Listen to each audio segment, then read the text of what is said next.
I'm going to ask you some simpler ones. I saw you on Charlie Rose a couple months ago. I thought you was Eric.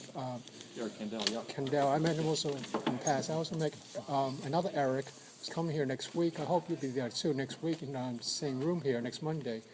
Honors program. And he's receiving an award. I met him briefly at MIT, but I talked to him at longer length finally when he was giving a lecture at Princeton. So I'm going to ask something related to what he might be asking. You know, axon growth and axon trend repellence and axonal guidance seems to suggest that that knowledge is guided into the pathways. You know, neurons need some sort of scaffolding in order to grow. Yeah. And that was a part of the regeneration problem many years ago, decades ago. They knew that. And of course, you know, the fact that axonal guidance is guided by some sort of master mechanism that generates these molecules, guide them to grow the correct connections for these neurons, or neural nets. Yeah.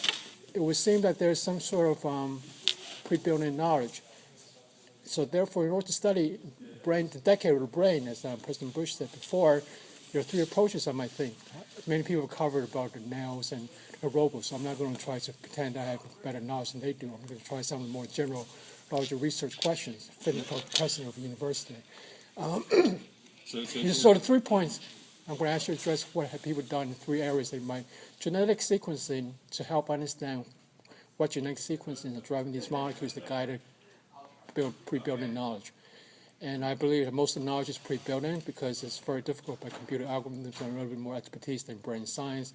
There are a lot of real problems very difficult to solve in search problems, either by statistics of neural nets or by other algorithmic studies, programming methods that are not statistically based. Why don't we walk over to the faculty lounge? So what's your first question is, have we learned anything from human genome sequencing? Just let me outline. And it's number two, I got to grab it back here. Number two, the fact is that I wanted to ask you about